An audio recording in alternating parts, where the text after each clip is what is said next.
Hi there, welcome to the channel. We recently rented a Tesla Model Y to compare it to our Volkswagen ID.4, and in this video we're going to go over those differences next on Every Mile.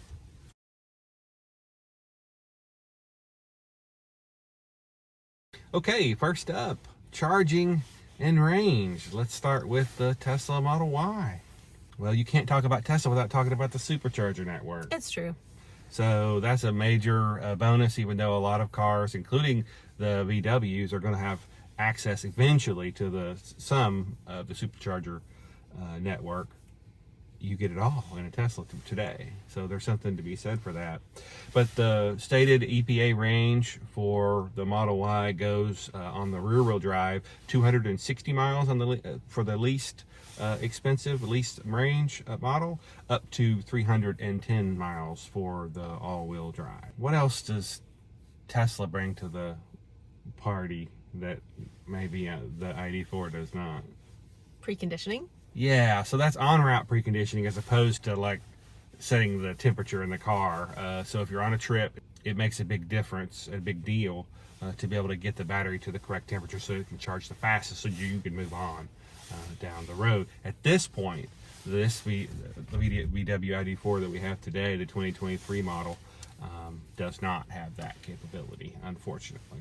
As far as the speed of charging, the Model Y charges faster than the ID.4. So Tesla says that you can add 160 miles in 15 minutes. And the trip planning is the gold standard in the computer. And what that means is you can put a destination in and it will tell you when to stop, which the ID.4 also does that. But the difference is because you're connected to Tesla supercharger network, it tells you it's very dynamic. So if something were to happen to a supercharger, if it were completely full on a holiday, it may suggest going to another charger in this screen. So it takes a lot of the guesswork out, and the ID.4 just isn't that connected at this point. So if you're someone who needs to take a lot of road trips and needs a reliable fast charging infrastructure and network, then the Tesla would be an obvious choice for you because it is the gold standard. But if you're not someone who plans to use this vehicle for long road trips, if this is going to be your daily driver, then I think that these differences might be less important. Would you agree? Yeah, I would. I mean, if you're able to charge in your garage like we are. But yeah, I mean, if you're the type of person that maybe goes on one trip a year, then it probably doesn't matter. But if you go on 4 or 5 trips a year, or where you're going is particularly sparse with respect to chargers, then I would recommend getting the Model Y. We've had experience with both. I own a Tesla Model 3. We've owned it since December of 2019. We've gone all over the country and had really nothing but good experiences. But yeah, if you're doing road trips on the regular, absolutely you can't go wrong with a Tesla. Volkswagen says that the ID.4 can go from 10 to 80% in between 30 and 36 minutes, depending on the model you get. But I would also add, it depends heavily on the charger. So that charger has to be, the DC fast charger has to be, up to snuff to be able to do that for sure. And in our experience using Electrify America stations and other CCS charging, you're not always going to get that optimal speed. Yeah, I'm not sure that we've ever seen the top of around 170 kilowatts, which is what it's supposed to be able to do. One plus that you get with the ID.4 still is 3 free years of 30-minute sessions, unlimited 30-minute sessions at Electrify America. I wouldn't use that every day. I mean, that would be, even if it's free, it would still be way more inconvenient than charging at home. But yeah, we've used it. We went from the Southwest Ohio, Cincinnati area to Colorado over the summer, and to be honest, really didn't have any problems. Now, some were slower, but we were able to charge at every one. And the trip planning on the ID.4, it's okay. Yeah, it's decent. it gives you the information you need. Next up, interior space and style. So what can you say? What's the first thing that comes to your mind when you think about a Tesla interior? A spaceship. Yeah, I mean, I think that's fair, and you just have the big screen, almost no buttons. In fact, I think the only button is the hazard button, and the only reason they have that is they're required to by law. So it's got a spacious sub trunk. So for our storage on the inside, they're pretty comparable until you get to the back, and then you look under the regular trunk. The Model Y just keeps going, and we've done pretty extensive travels in a Model Y that we've rented a couple years ago, so it's quite functional. It also has a front trunk, or a frunk, which is great, and added storage.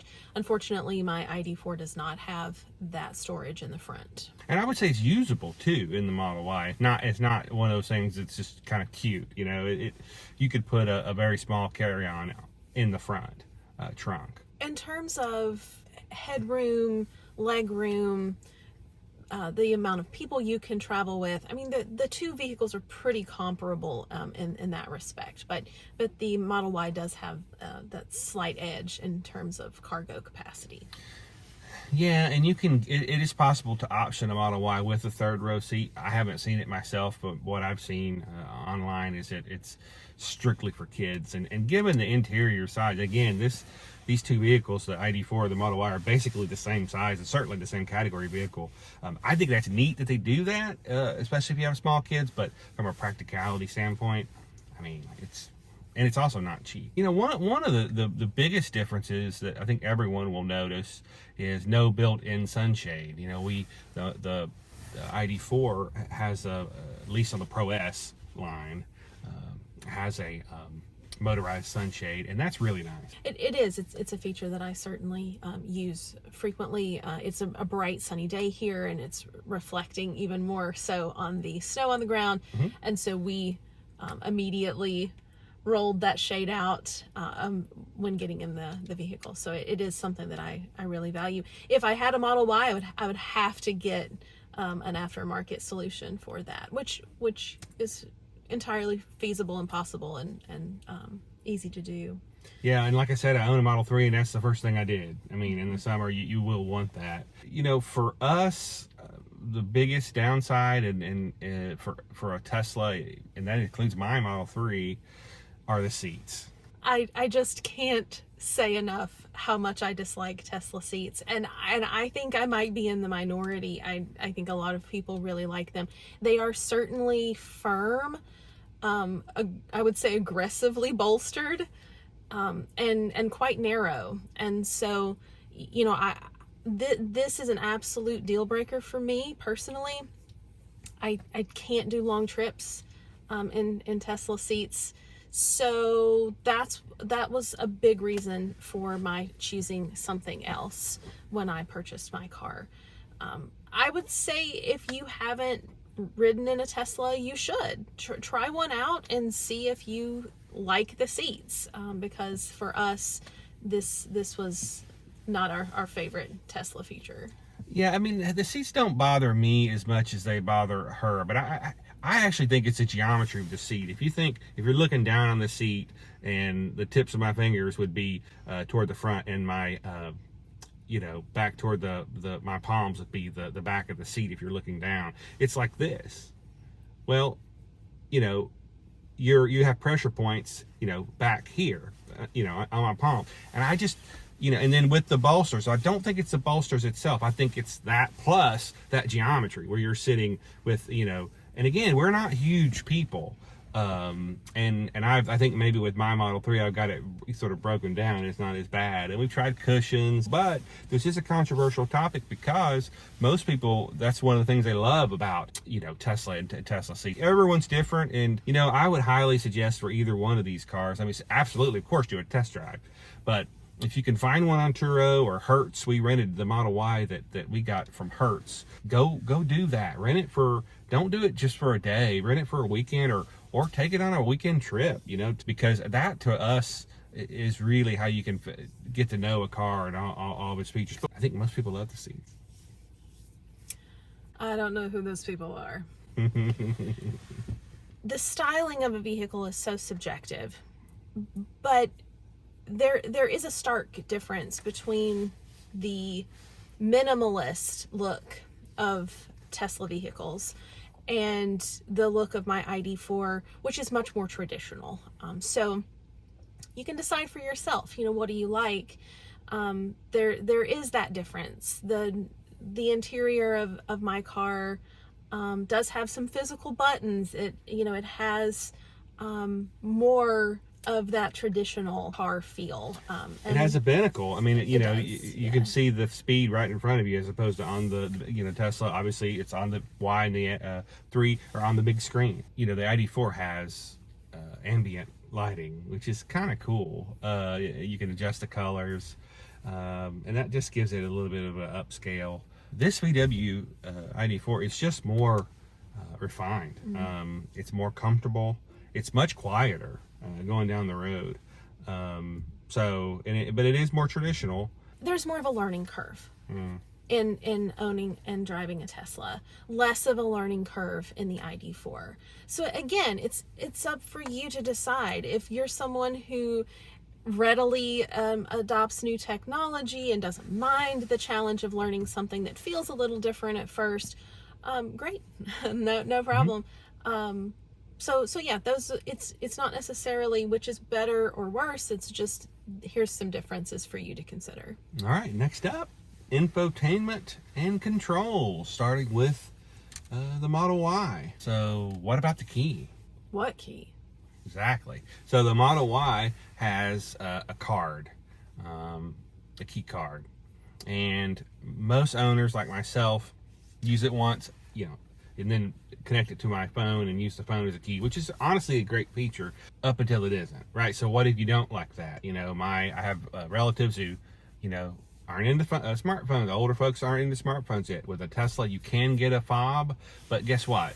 The ID.4 just comes with a fob like every other car. And, you can't do a phone as a key, but, depends on what you're into. One of the most impressive things about Tesla is the Tesla app, because you can do so much on your phone. If you're a person who has a smartphone, like most of us, if you're using it, it's really almost unlimited what you can do. You can do everything. Not so much with VW. Their app is honestly better than it was, which was useless. But now it does seem to be doing better. The last thing I'll say about Tesla's infotainment and controls is dog mode. So that's important to some people. If you're not familiar, you can set the temperature to stay, the HVAC, the climate control, to stay on, which you can do that in the ID.4 as well. But it comes up on the big screen saying, with the cute graphics saying, what the temperature is, and my owner will be right back. It is cute, but it's more than a parlor trick in my opinion. Camp mode. If you were to do car camping, that would be kind of cool. The ID.4 can only do, I believe, 30 minutes at a time, where it keeps the climate control on. Yeah, I think one of the great things about the ID.4 is you pretty much can figure out how to drive it as soon as you get in it. In cars that are made today, there will always be some combination of physical buttons and touchscreen features. Or features that are within a touch screen. And that's true of the ID.4. Not everything is a physical button. And it certainly has its quirks. But I think a big drawback to the Model Y is that, in any Tesla, is that everything is within a touch screen, and there are no physical buttons. And that can be challenging if you're driving down the road and you're trying to also do something on a screen, and you're taking your eyes off the road and then trying to hit a button while driving. I know there have been times where we accidentally can't quite get it. We hit the wrong thing. So that's a challenge. So Apple CarPlay and Android Auto is a big deal to a lot of people, with good reason. And they're both wireless here in the ID.4 and not available at all in the Tesla. And the last for this category would be, you can open the ID.4 by wiggling your foot underneath there. It's kind of funny to watch, but it does mostly work. And that is handy if you do have your, if you're carrying groceries or, have both hands full. In the Pro S ID.4, which we have, we really enjoy and use the memory functions for the front seats, the driver and passenger positions. You can save as there's 2 different memory settings. There's also a massage feature. So those are some nice features of the ID.4. Yeah, and that does compare to the Tesla, because Tesla doesn't even have lumbar in the passenger anymore, and certainly not memory, and no massaging of any kind. They are heated. Driving and ride. So what would you say about if I say the Tesla Model Y ride, what's the first thing that comes to your mind? It's a little harsh, but sporty. Yeah, a little faster, 0 to 60 in the all-wheel drive version of the Model Y compared to the ID.4. Let's talk about regenerative braking. If you're not quite sure what that's like when driving a car, it decelerates your car as soon as you let off the accelerator. Without applying the brake, you slow down. And so in the ID.4, you can drive in D mode, which is much like a normal car. You decelerate just a little bit, but not so much that you really notice it.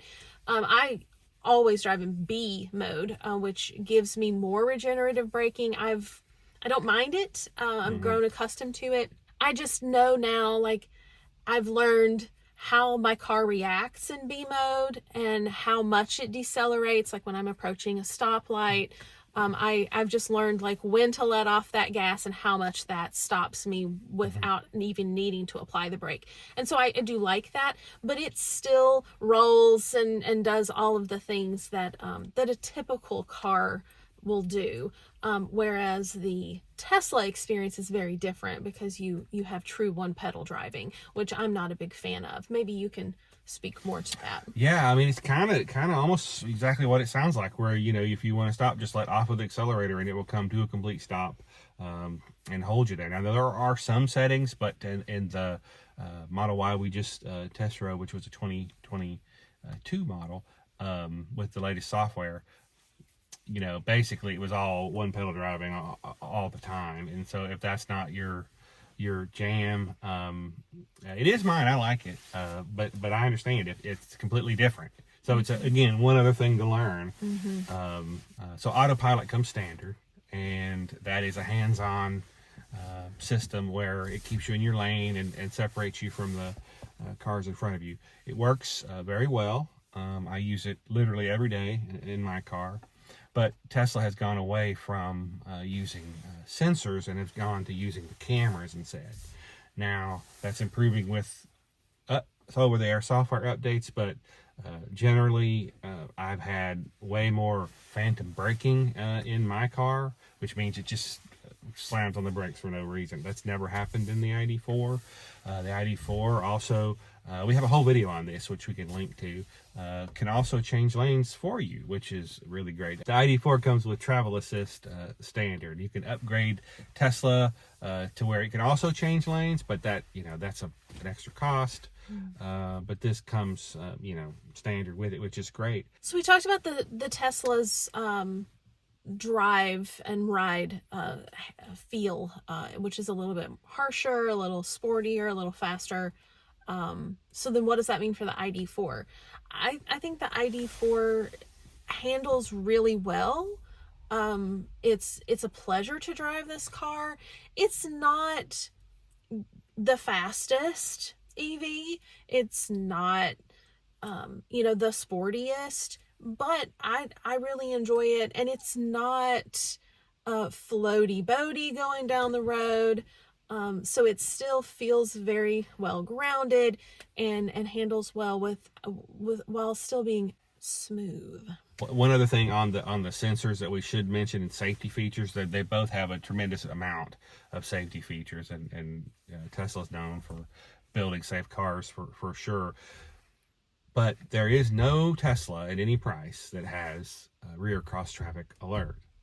What is that, and what have you used? Have you used that? Yeah, it has saved me in parking lots at least once. I really would have backed into someone had it not alerted me. So yeah, if you're backing out of a parking space, you know, you keep your head on a swivel, right? Like you're looking, but the car is looking too. And so if there's something that's like speeding up on your side, it will alert you. Beep beep beep. It alerts, And it will apply the brakes, which is Yeah. really great. yeah. So a great feature, and like I said, I have benefited from this one personally. Next up, pricing. And you know, I've never thought I would say that Tesla's on a bargain, you know, priced option here. But that's true. Both are eligible for the $7,500 federal tax credit. They are. So that's a big deal, especially at this price range. And now in 2024, you can get that, assuming you're eligible. So check with your tax professional. You can transfer that credit and get it at the time of purchase, meaning it comes right off the price of the car, which is helpful. And you can even get this if leasing. You can, and that's a big benefit. And the lease prices seem to be about the same. You can get a long range dual motor Tesla Model Y for $384 a month. That's a 10,000 mile per year lease with about $5,000 down, and that includes, you know, them subtracting the $7,500 for that 36-month lease term. And you can buy a Tesla Model Y for right at $44,000, and that's the rear-wheel drive. And again, you would take the $7,500 off on top of that. But I think the volume leader would be the long range at $48,990. And this does not include destination either. And then the top of the line is $52,490 for the performance model. And then they will charge extra for colors. So you get the gray, the new gray. Stealth gray. I'm a midnight silver metallic man from way back. But anyway, stealth gray looks great. I love the new red. I want the new red so bad. But I don't know if I want it $2,000 bad. And so that's what you'll have to pay for the pleasure. And you have to pay extra for, if you want the white interior, bigger wheels, and the tow package, you have to pay extra for. So there are some things that could increase that price as configured. The ID.4 has very comparable lease deals to the Model Y. Again, 5,000 down, 10,000 miles a year. You're looking at $389 a month for 36 months. That would be on a Pro S model, mid-range there. The pricing for the ID.4 is a little bit higher than the Model Y. There is the more affordable option, their standard ID.4, which has the smaller battery, about a 200-mile range, and so that one is $38,995, and again, that's before destination. There are lots of trim levels of the ID.4, and so I don't need to mention all of those, but just to give you an example, the Pro rear wheel drive, so that would be the larger battery rear wheel drive version, so with the most range, and that range is about 275. Yeah, right at 275. Pro rear wheel drive price is $43,995. And then the Pro S all-wheel drive, which is still not the top of the line. There is one even above that, but the Pro S all-wheel drive is $52,750. So you're looking at you're up to performance Model Y level at that point. Yeah, you are. But I will say I do appreciate being able to get the rear-wheel drive, you know, Pro S, for example. You know, I like that flexibility because you can get a Pro all-wheel drive. Yeah, I mean, so there's many more variants. So let's recap. We did not set out to determine a winner and loser in this video, but we wanted to share with you some of the things to consider if you're comparing these two options for yourself. If you are looking for the best value, you don't mind a bigger learning curve, and you can handle a Tesla seat, then I do think that the Tesla is a good option for those reasons. However, if you're looking for something that feels more like a traditional car, is something you can just get in and understand and not have to learn. If you want something that feels a little bit more refined, has a comfortable ride, then I think the ID.4 is the way to go. These are great options. These cars are better every year, to be perfectly honest. What would you do? Do you own either one of these cars, or are you just looking? Do you have any other questions that we can answer? We've been in both. We chose the ID.4. We own the ID.4, but what questions do you have for us, and what did we miss? Let us know that. We'll see you in the next one.